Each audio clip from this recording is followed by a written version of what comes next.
পৃথিবীর সবচেয়ে সুন্দরী নারী হাওয়া আলাইহা সালাতু ওয়াস সালামের পরে পৃথিবীর সবচেয়ে সুন্দরী মহিলা ছিলেন সারা।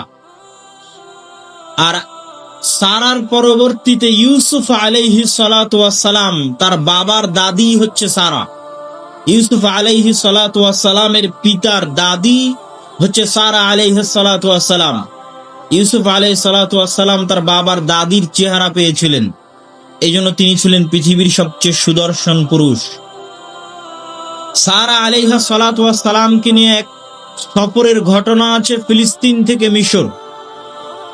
ইব্রাহিম আলাইহি সালাতু ওয়াস সালাম যেমন ফিলিস্তিন থেকে মিশর গেছেন, তেমন ফিলিস্তিন থেকে মক্কা এসেছেন।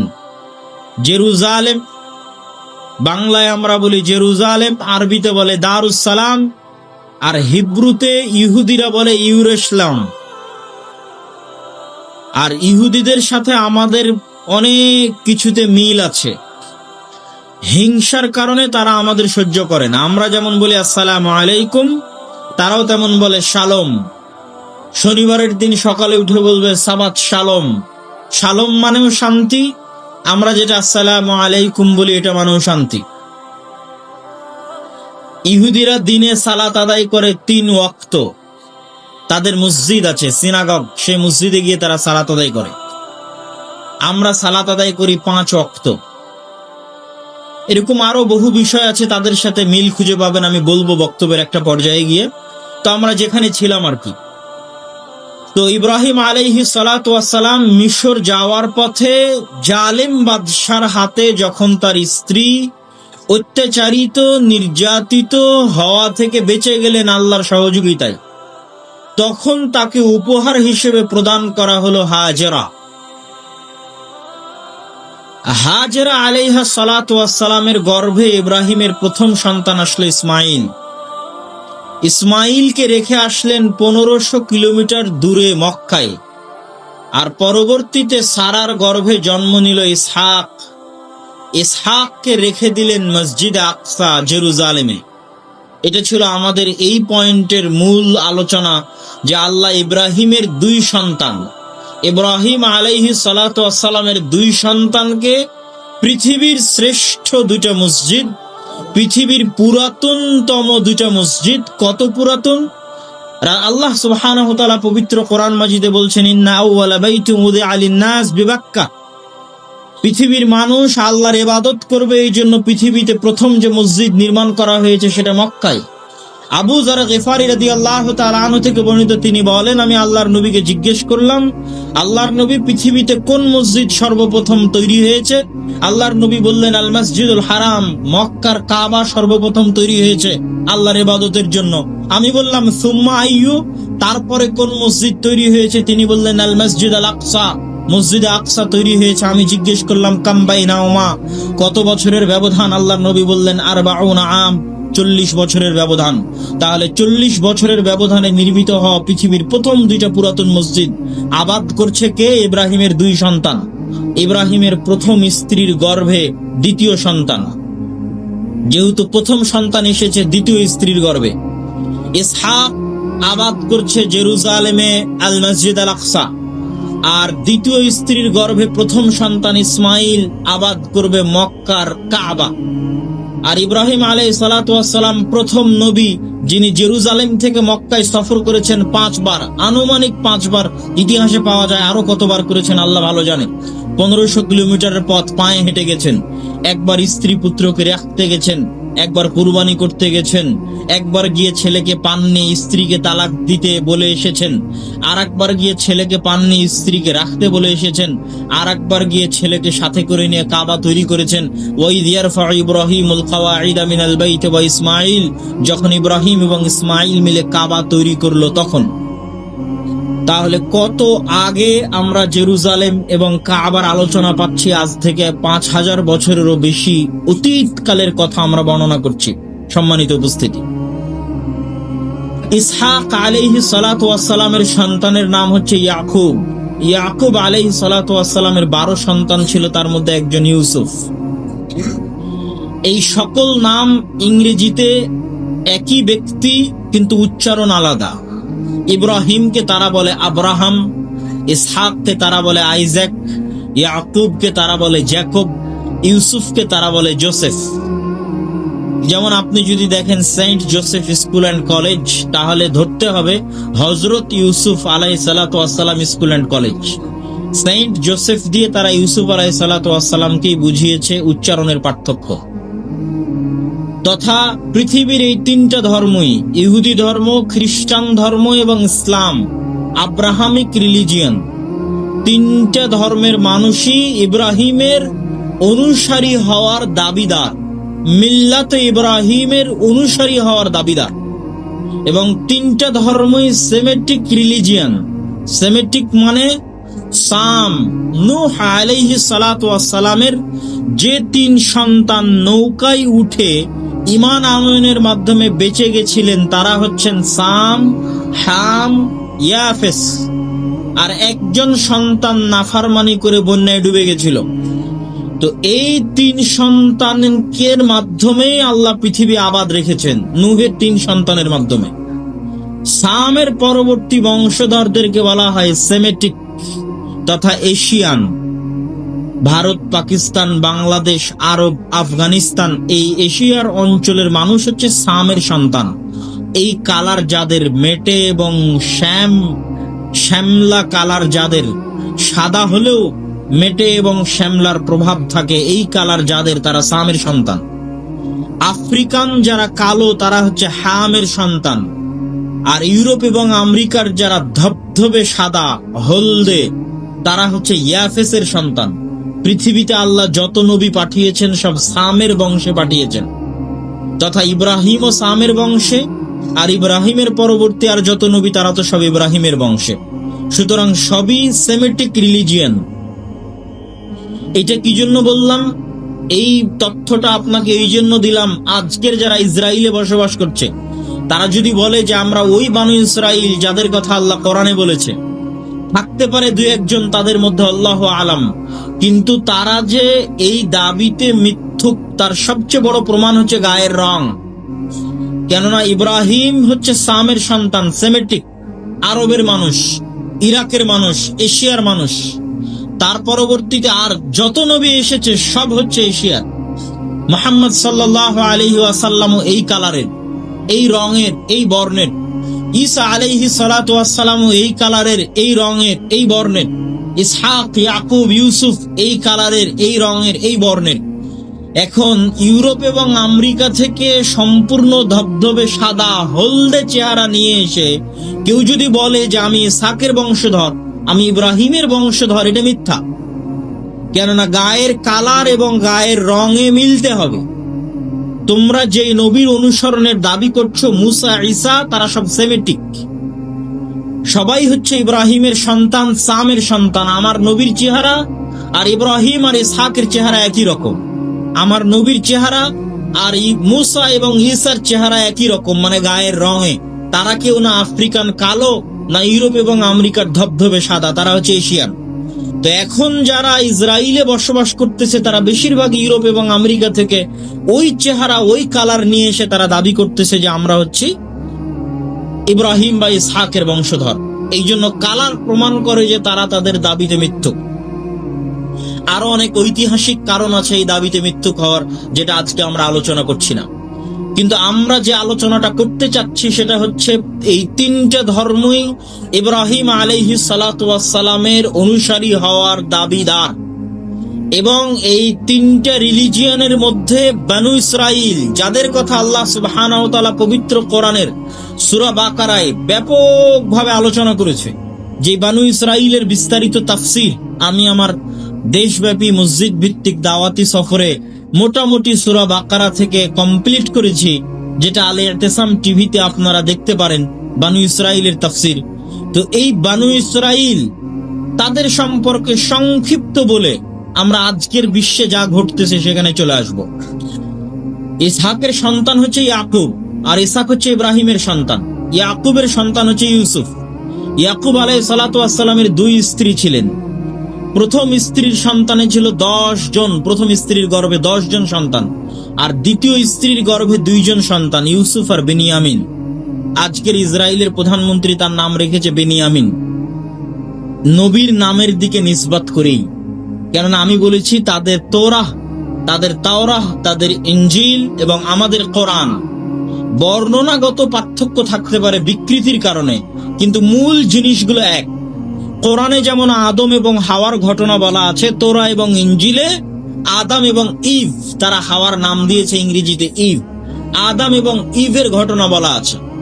ঠিক যেমন আমরা ইব্রাহিমের ঘটনা, নূহ আলাইহিস সালামের মহাপ্লাবনের ঘটনা পড়ছি কোরআনে, একইভাবে নূহ আলাইহিস সালামের মহাপ্লাবনের ঘটনা তাওরা এবং ইনজিলে আছে। যেহেতু সবগুলোই আসমানি কিতাব এবং আসমানি দিন, এই জন্য কিছু হলেও মিল থাকবে, এটাই স্বাভাবিক।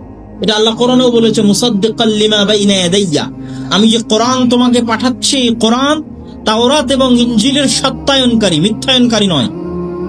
আমি যে ইনজিল পাঠিয়েছি, ইনজিল তাওরাতের সত্যায়নকারী। আমার পক্ষ থেকে পাঠানো প্রতিটা কিতাব আর এক কিতাবের সত্যায়নকারী, মিথ্যায়নকারী না। সত্যায়নটা এটাই যে আমি তাওরাতে যা বলেছি ইনজিলেও তাই বলেছি, ইনজিলে যা বলেছি কোরআনেও তাই বলেছি। তাওরাত এবং ইনজিল বিকৃত হয়ে গেছে কিন্তু কোরআন বিকৃত হয়নি। সুতরাং তথ্যের পার্থক্য থাকতে পারে কিন্তু ঘটনা একই। তো আমরা যেখানে ছিলাম, ইয়াকুব আলাইহিস সালাতু ওয়াস সালামের সন্তান হচ্ছে ইউসুফ। ইউসুফ আলাইহিস সালাতু ওয়াস সালামের লম্বা ঘটনা আপনারা জানেন, যে তিনি কুয়ার মধ্যে পড়ে সেখান থেকে উদ্ধার হয়ে মিশর। আজকে যদি গুগল ম্যাপ অন করেন তাহলে দেখবেন যে ফিলিস্তিন এবং মিশর কানেক্টেড। ফিলিস্তিন থেকে মিশরে যেতে বিশাল মরুভূমি পড়ে, ওই মরুভূমির নাম হচ্ছে সিনাই মরুভূমি। ইউসুফ আলাইহিস সালাতু ওয়াস সালাম মিশরে যখন মন্ত্রী হলেন, আমাদের টার্গেট হচ্ছে জেরুজালেম, মসজিদে আকসা এবং আজকের ঘটনার সাথে কানেক্ট করা, এজন্য লম্বা ইতিহাস আমরা বলছি না। ইউসুফ আলাইহিস সালাতু ওয়াস সালাম যখন মন্ত্রী হলেন, তখন তিনি তার বাবাকে পুরো পরিবার সহ ফিলিস্তিন থেকে ডেকে পাঠালেন, আজকের জেরুজালেম থেকে ডেকে পাঠালেন। তখন ইয়াকুব আলাইহিস সালাম 70 জনের পরিবার নিয়ে মিশর গেলেন। এই বানু ইসরাইল প্রথম মিশরে আসলো। ক্ষমতা হারিয়ে বানু ইসরাইলের উপর ফেরাউন অত্যাচার শুরু করলো। 400 বছরের মাথায় আসলেন মুসা আলাইহিস সালাম, বানু ইসরাইলি। 400 বছর পর ইউসুফের 400 বছর পরে আসলেন মুসা আলাইহিস সালাতু ওয়াস সালাম বানু ইসরাইলের মধ্যে। মুসা আলাইহিস সালাতু ওয়াস সালাম যখন মিশর ছেড়ে পালিয়ে যাচ্ছেন আর ফেরাউন পানিতে ডুবে যাচ্ছে, তখন মুসা আলাইহিস সালাতু ওয়াস সালাম পালিয়ে যাচ্ছেন না, ফিরে যাচ্ছেন। কোথায় ফিরে যাচ্ছেন? যেখান থেকে 400 বছর আগে তার আদি পিতা ইয়াকুব এসেছিলেন, ইউসুফ এসেছিলেন। কোথায় থেকে এসেছিলেন? জেরুজালেম থেকে, ফিলিস্তিন থেকে, মসজিদে আকসা থেকে, ওখানে যাচ্ছেন।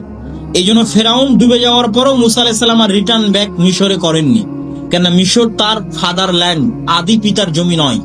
তার আদি পিতার মাটি এবং জমি, বাপ দাদার ভিটা হচ্ছে জেরুজালেম। কিন্তু যাওয়ার পথে যেতে পারলেন না কেন? তখন জেরুজালেমে বিশাল আমালেকা, বিশাল শক্তিশালী দেহের অধিকারী আমালেকা গোত্র সেখানে বসবাস করত। উনি তখন থাকতে লাগলেন কোথায়? সিনাই মরুভূমিতে। আজকের যে সিনাই মরুভূমি, এই মরুভূমিতে মুসা আলাইহিস সালাম ছিলেন বানু ইসরাইলদের নিয়ে। এই জন্যই কোনো খাবার ছিল না, এই জন্যই কোনো পানি ছিল না। যেহেতু কোনো পানি ছিল না, লোহিত সাগরের লবণাক্ত পানি খাওয়া যাবে না। যেখানে সুপেয় পানি পাওয়া যাবে সেখানে আছে আমালেকা গোত্র, ফিলিস্তিনে, জেরুজালেমে। আমরা আছি মরুভূমিতে। এই জন্যই তারা মুসা আলাইহিস সালামের কাছে চেয়েছিল যে আপনি আল্লাহকে বলেন পানি দিতে। তখন মুসা আলাইহিস সালাম লাঠি দিয়ে পাথরে আঘাত করেছিলেন, 12টা ঝর্ণাধারা তৈরি হয়েছিল। ইয়াকুবের 12 সন্তানের বংশধরের জন্য আল্লাহ 12টা ঝর্ণাধারা তৈরি করেছিলেন। খাবার ছিল না, খাবার চেয়েছিল আল্লাহ আসমান থেকে মান্না এবং সালোয়া দিয়ে পাঠিয়েছিলেন। কেন? এটা ছিল মরুভূমি। ওই মরুভূমিতে তুর পাহাড় আছে, যেই তুর পাহাড়ে মুসা আলাইহিস সালাতু ওয়াস সালাম তাওরাত আল্লাহর পক্ষ থেকে রিসিভ করেছিলেন। আল্লাহ তাদেরকে আদেশ দিলেন জিহাদ করার জন্য, জেরুজালেম বিজয় করতে হবে, জিহাদ করো। আর তারা চোখের সামনে ফেরাউনকে ডুবতে দেখেও, চোখের সামনে পাথর থেকে পানি বের হতে দেখেও, চোখের সামনে আসমান থেকে মান্না এবং সালোয়া পাওয়ার পরেও এই বানু ইসরাইল মুসা আলাইহিস সালাতু ওয়াস সালামকে বলে বসলো, ইযহাব আনতা ওয়া রাব্বুকা ফাকাতিলা, আপনি আর আপনার প্রতিপালক গিয়ে যুদ্ধ করেন, আমরা যাব না, আমরা এখানে বসে থাকলাম। আপনি আর আপনার প্রতিপালক গিয়ে যুদ্ধ করে যেদিন বিজয় করবেন সেই দিন আমরা আসবো। এরকম নিমক হারাম কম ছিল। কেন তারা এতটা নিমক হারাম হয়ে গেল?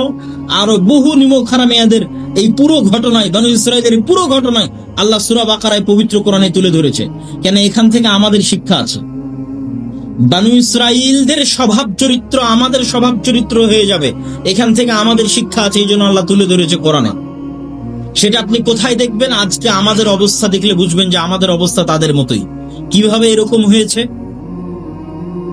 কিভাবে এরকম হয়েছে? এটার উত্তর অনেক চিন্তা ভাবনা করার পরে আমার মাথায় এসেছে যে 400 বছর বানু ইসরাইল ফেরাউনের গোলাম ছিল। এই 400 বছরে বানু ইসরায়েলের স্বভাব চরিত্র, তারা নবীর সন্তান হলেও তাদের স্বভাব চরিত্র নষ্ট হয়ে গেছে, ধ্বংস হয়ে গেছে। গোলামি মানুষের আত্মমর্যাদা নষ্ট করে দেয়, গোলামি মানুষের আত্মসম্মান নষ্ট করে দেয়, দাসত্ব মানুষের স্বাভাবিক চিন্তা শক্তি নষ্ট করে দেয়। ফলত ফেরাউনের গোলামি করতে করতে করতে করতে তারা এত নিচু, এত ছোট পর্যায়ে চলে গেছে, এত তাদের ব্রেন মস্তিষ্ক নিম্ন হয়ে গেছে যে তারা চোখের সামনে এত নেয়ামত দেখার পরও নবীকে বলছে আপনি আর আপনার আল্লাহ গিয়ে যুদ্ধ করেন। আরো বহু তাদের নিমক হারামি আছে, কিছুক্ষণ পরে বলবো। আর আমাদের কোথায় সমস্যা তৈরি হয়েছে? সারা বিশ্বের সব মুসলিম দেশ 150 থেকে 200 বছর ইউরোপিয়ানদের ঔপনিবেশ ছিল।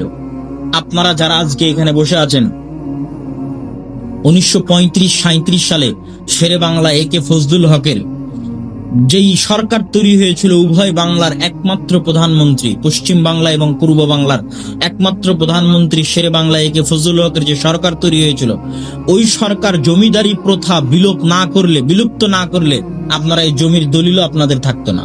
কেন? এগুলো একটা জমির মালিক আপনারা ছিলেন না, সব ছিল জমিদারেরা মালিক। কি পরিমাণ গোলামি থাকলে, তথা 100 বছরও হয়নি আপনাদের এই জমিগুলোর মালিক হওয়া, এই জমির কাগজপাতির মালিক হওয়া, যে জমিগুলো আপনারা আজকে ভোগ করতেছেন এই বাংলাদেশে, এই জমির মালিক হওয়া আপনাদের 100 বছরও হয়নি। তাহলে এই অঞ্চলের মানুষ 150-200 বছর ব্রিটিশদের গোলামি করেছে। এই রকমই সারা পৃথিবীর প্রায় মুসলিম দেশ ইউরোপিয়ানদের গোলামি করেছে। যখন ফ্রান্সের আইফেল টাওয়ারের সামনে বসে বিড়ি খাচ্ছে, মদ খাচ্ছে, জুয়া খেলতেছে সব মুসলমান, এই সমস্ত মুসলমানগুলো কোথায় থেকে এসেছে খোঁজ নিয়ে জানলাম, সব এসেছে লিবিয়া থেকে, সব এসেছে মরক্কো থেকে। কেন? এই সমস্ত আফ্রিকান দেশগুলো ফ্রান্স শাসন করত। আফ্রিকান মুসলিম কান্ট্রিগুলো ছিল ফ্রান্স, ইতালি, স্পেনের উপনিবেশ। ফলত স্পেন, ফ্রান্স, ইতালির গোলামি করতে করতে করতে করতে এদের স্বভাব নষ্ট হয়ে গেছে।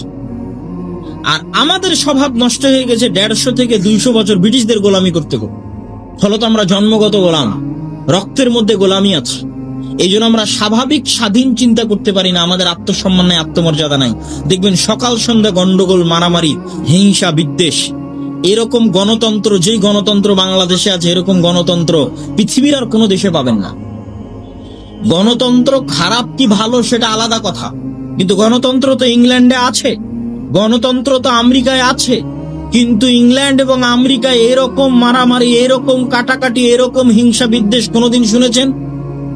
কথা বলেন, কোনোদিন দেখেছেন? কোনোদিনই পাবেন না। কেন? তাদের আত্মমর্যাদা আছে, তারা পৃথিবীকে শাসন করে এসেছে, ওরা হচ্ছে শাসক। আত্মমর্যাদা, আত্মসম্মানের কারণে এই পরিবেশ তৈরি হয় না, মারামারি, কাটাকাটি, হিংসা হিংসি, খামচা খামচির পরিবেশ তৈরি হয় না। পুলিশ বাহিনী পুলিশ বাহিনীর মতো কাজ করে, বিচার বিভাগ বিচার বিভাগের মতো কাজ করে, সরকার সরকারের মতো কাজ করে। 5 বছর পর পর ভোট দিয়ে মানুষ সরকার পরিবর্তন করে। কেউ ক্ষমতায় এসে মনে করে না যে আমি পুলিশকে আমার অধীনে নিয়ে চলে আসব, কেউ ক্ষমতায় এসে মনে করে না যে আমি বিচার বিভাগকে আমার অধীনে নিয়ে চলে আসব। কেন?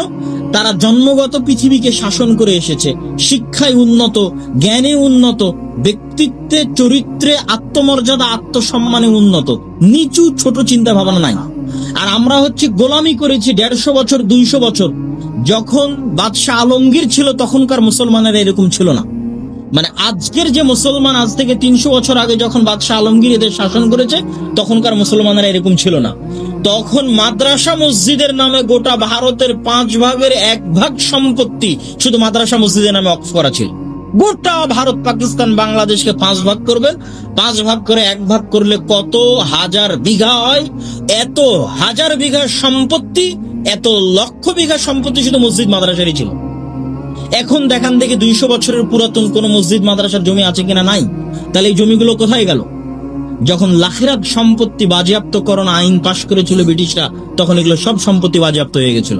মসজিদ মাদ্রাসার নামে 500-600 বছর যাবত মুসলমানদের ওয়াকফ করা জমি বাজেয়াপ্ত হয়ে গেছে। মানে মুসলমানেরা তো এই দেশে 150-200 বছর থেকে নাই, প্রায় 1000 বছর থেকে এই দেশে আছে। তাহলে 1000 বছরের পুরাতন মাদ্রাসাও থাকতে হবে, 1000 বছরের পুরাতন মসজিদও থাকতে হবে, অসংখ্য। নাই কেন? এগুলো সব সম্পত্তি বাজেয়াপ্ত হয়ে গেছে, ছিল। এই গোলামি মুসলমানদেরকে ধ্বংস করে দিয়েছে। ওই যে ফ্রান্সের আইফেল টাওয়ারের সামনে বসে বিড়ি খাচ্ছে, এগুলো সব মুসলমান। একটা মদখোর, একটা জুয়াখোর, একটা অধপতিত নিম্ন অশিক্ষিত মূর্খ জাতিতে পরিণত হয়ে গেছে।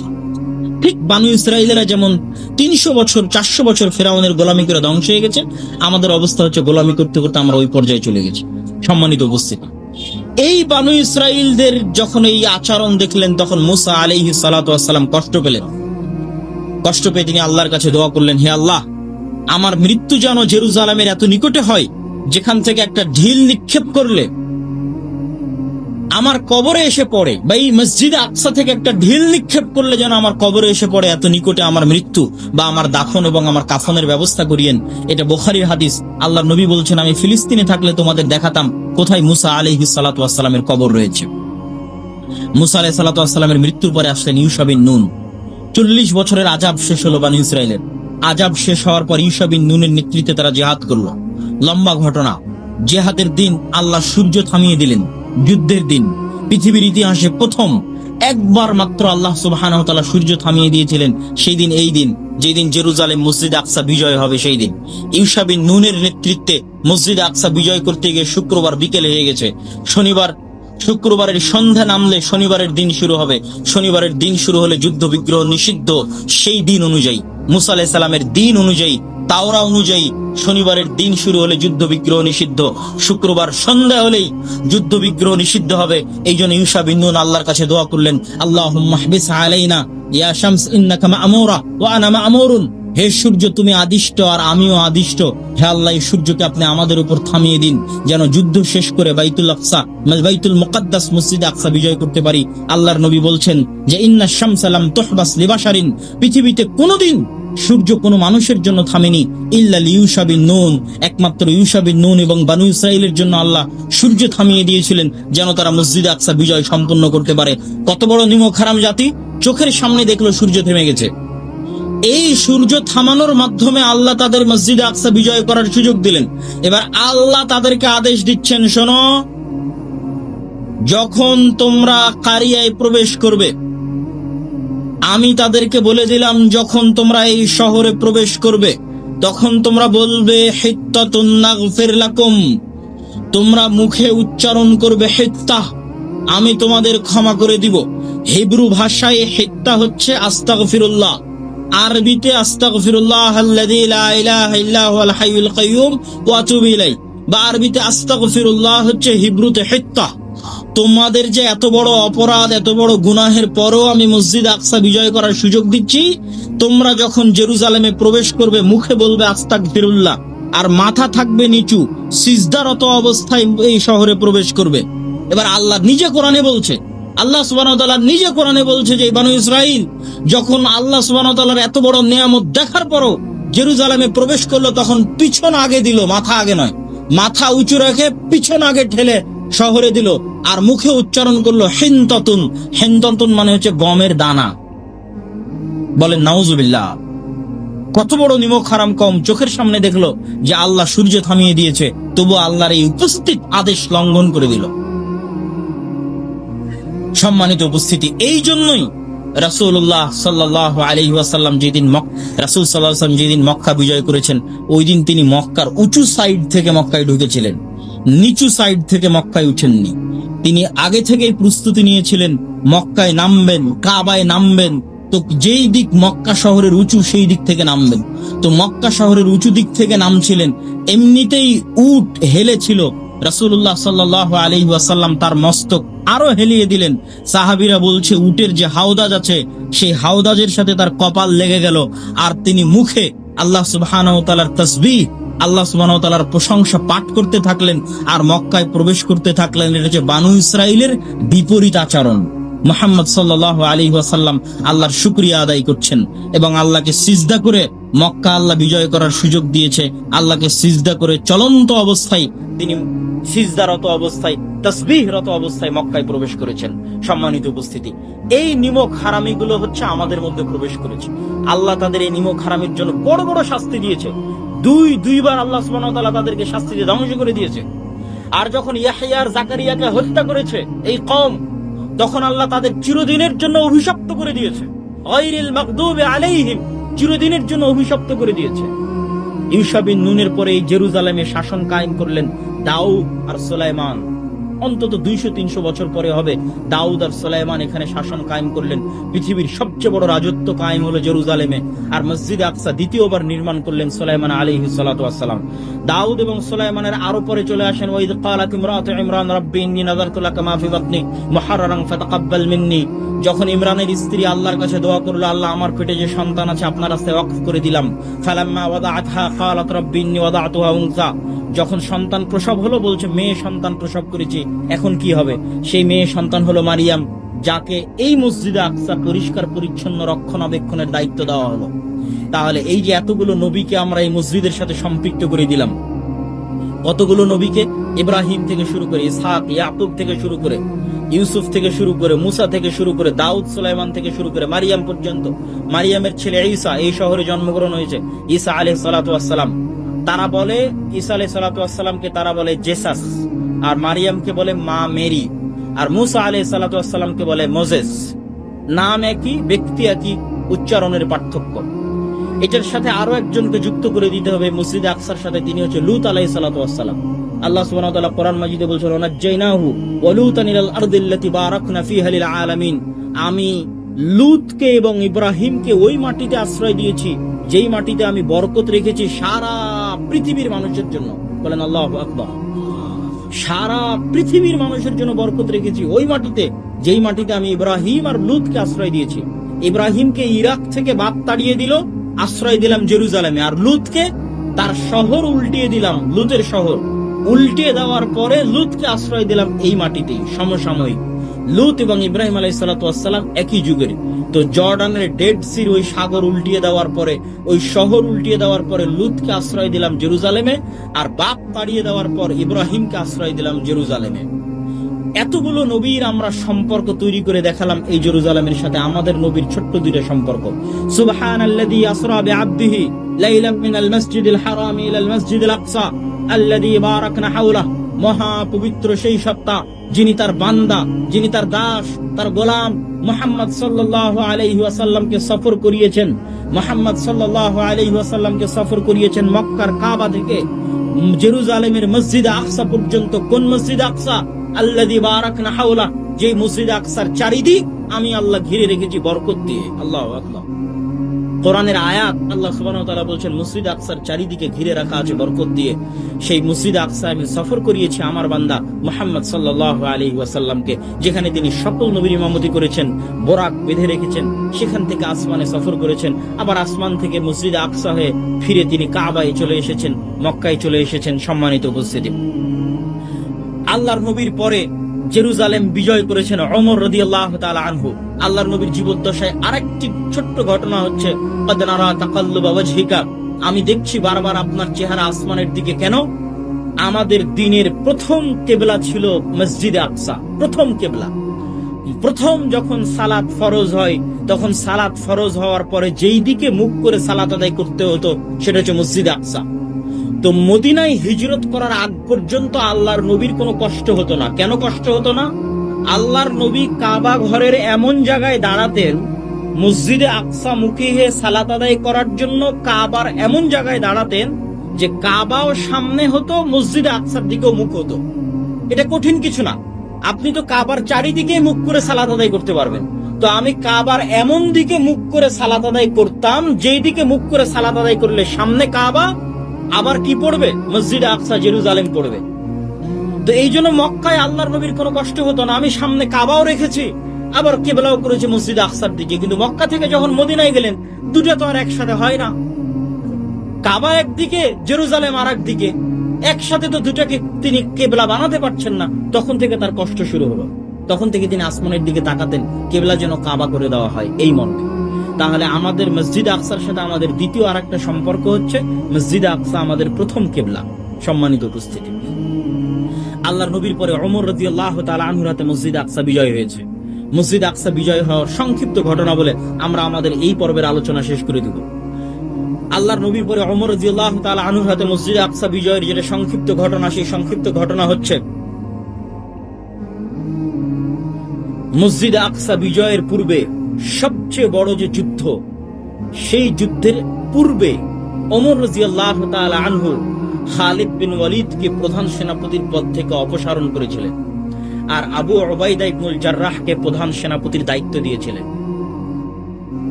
প্রধান সেনাপতির দায়িত্ব পেয়ে আবু উবাইদা ইবনুল জাররাহ যখন এই যুদ্ধে অংশগ্রহণ করতে যাচ্ছে, তখন সে দেখতেছে যে তার সেনাবাহিনীর সদস্য মাত্র 12,000 আর বিশাল রোমান এম্পায়ারের সেনা সদস্য হচ্ছে 3 লক্ষ।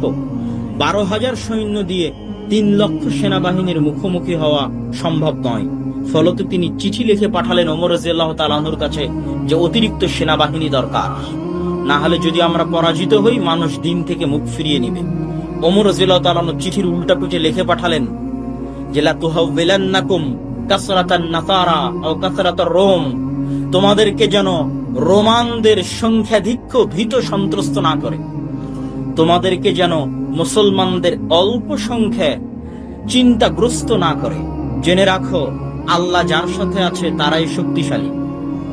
ওমর রাদিয়াল্লাহু তাআলা আনহুর এই চিঠি পেয়ে আবু উবাইদা ইবনুল জাররাহ চিন্তার মধ্যে পড়ে গেলেন। খালিদ ইবনুল ওয়ালিদ আবু উবাইদা ইবনুল জাররাহকে বললেন, হে প্রধান সেনাপতি আবু উবাইদা ইবনুল জাররাহ, আজকের দিনের জন্য আপনি যুদ্ধের দায়িত্ব আমাকে ছেড়ে দেন। কাগজে কলমে প্রধান সেনাপতি আপনি, কিন্তু আজকের যুদ্ধের প্রধান সেনাপতি আমি। আবু উবাইদা ইবনুল জাররাহ খালিদ বিন ওয়ালিদের হাতে প্রধান সেনাপতির দায়িত্ব ওই দিনের জন্য ছেড়ে